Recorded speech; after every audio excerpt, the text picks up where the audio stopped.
This is my 24th year in Rotary. I started as a member of the Blue Lakes Twin Falls Club, Twin Falls in 1987. I moved to Boise and became a member of the Boise Sunrise Club, and I've served as president in both organizations.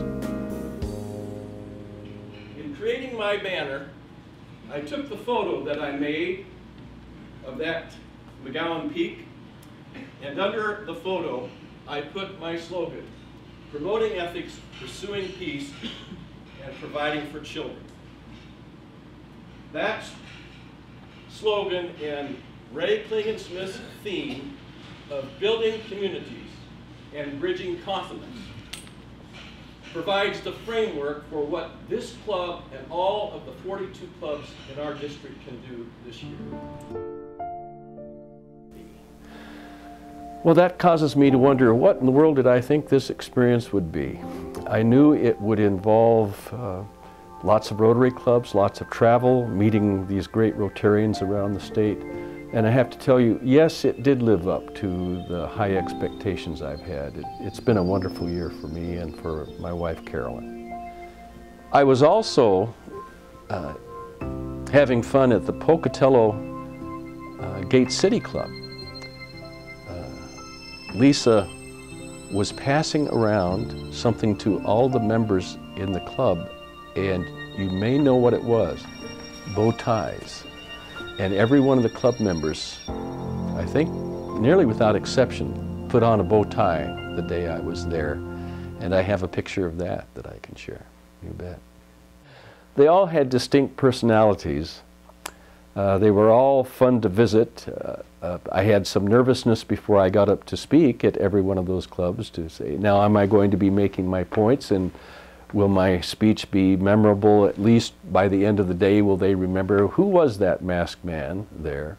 I'm thinking of the Pocatello Centennial Club. I arrived early one morning and they started the proceedings out with exercises. They were doing exercises, and I do have a picture of James Bird Izar doing exercises and other club members doing exercises. The other experience occurred at RILA, which was held in Twin Falls in August. I was there for a couple of their meetings, and I met the young people in RILA, especially two young men, one a very disabled young man in a wheelchair who was being befriended by an able-bodied young man who was caring for him with great tenderness. Jacob, on the night of Saturday, when all of the youth had the obligation of putting on a talent show, Nancy Lemus, the director, told me, announced to the assemblage that he was going to display a talent that they took for granted. A talent he had been working on for 3 years. Whereupon he announced that he was going to walk. He got out of his wheelchair, and I'm sure in an ungainly manner, he walked across the stage to the applause, the erupting applause of his fellows and the cheers.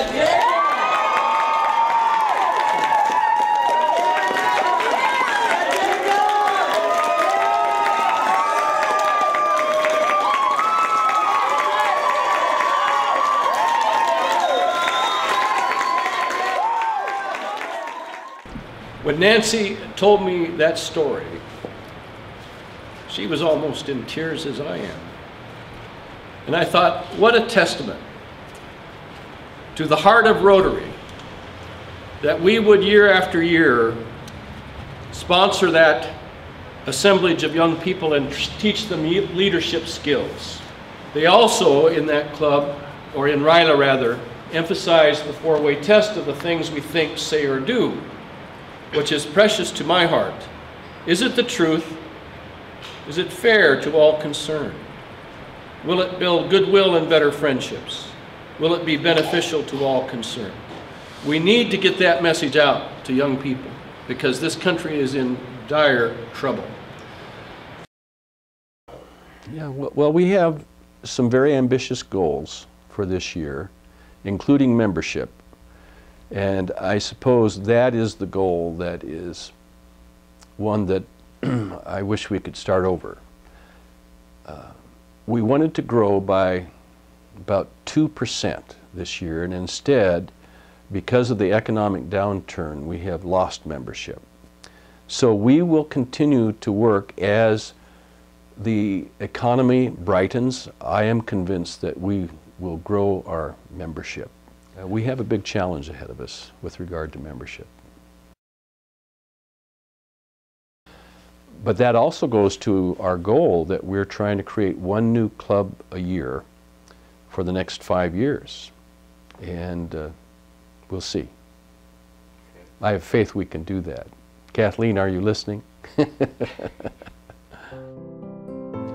The Twin Falls After Hours Club was chartered during my year, but the work before the chartering occurred with the Twin Falls Club and Nancy Coons, especially. Kevin Learned was the district governor at the time.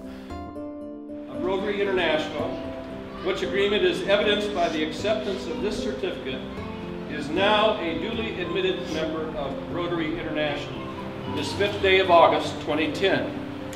Congratulations. You're chartered.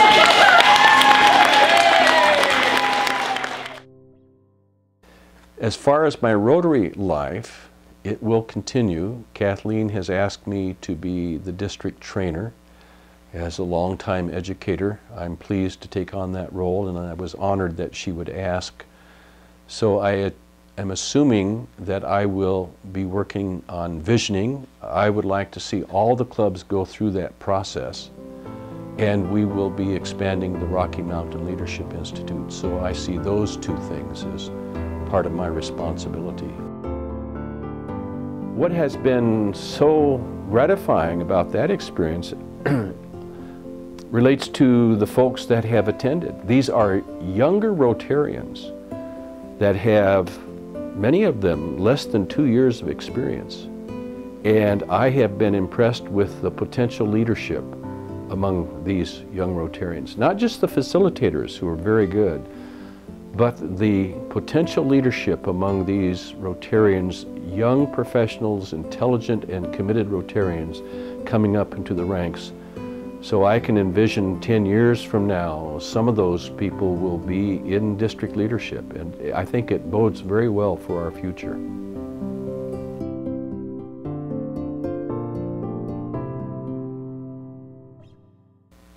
Carolyn and I met a Japanese couple at the Rotary convention, and Carolyn and the Japanese woman, Itushiko, became friends. The other day after the tsunami, Carolyn received a package from her, mailed after the tsunami, and it contained a letter from Itushiko. It just revealed to us again how small Rotary makes our world, that we are all intimately connected. Gene Hodge, the past district governor, and I were talking about this, and we were both feeling a lot of keen emotion. He said, can you imagine losing everything? Having floodwaters come in and wipe out absolutely everything, not having any shelter, having very little food, if any. And so that was another reason why I thought our effort to help Japan was well worth our energy.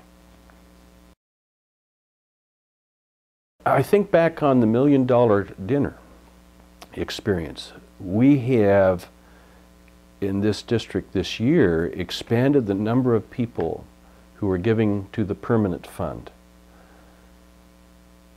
who are providing a legacy for us. And that has been an experience where I was very proud to be a part of that effort. We have a great debt to Marianne Barker and Dick Fields for putting that effort together, and Rusty Broughton, our foundation chair. And as I was listening to Carolyn Jones a member of the Rotary International Board of Directors from Alaska, who was our special speaker, talk about her experiences in Russia. I certainly was proud to be a Rotarian at that moment.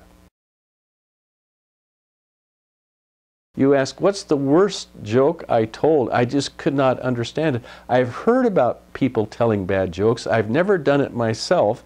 Okay, Rusty, ask me this question. Did the zombies eat popcorn with their fingers? No, Rusty, they eat their fingers separately. Oh, you like that. I always laugh at your jokes. Okay. I just don't tell them myself. All right. Now, in talking to Ashley and Rusty, I discovered that we have something in common. May I tell them what we have in common? Yeah. Yes, he's a courageous man. He's been in a dress, and I have too.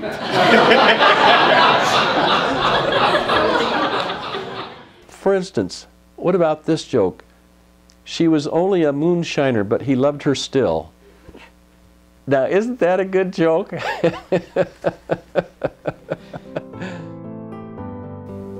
Why am I committed to Rotary? It's a marvelous organization. We do wonderful, selfless work. It has solicited my deep attachment and commitment to its value system. And that is the difference, I think, with our four-way test and service above self, that kind of glue that holds all these Rotarians together. And it's an organization that I want to see thrive far beyond my lifetime. So this is my way to engender that legacy. I'm very proud to be a Rotarian. Say it with me. I'm proud to be a Rotarian. Thank you very much.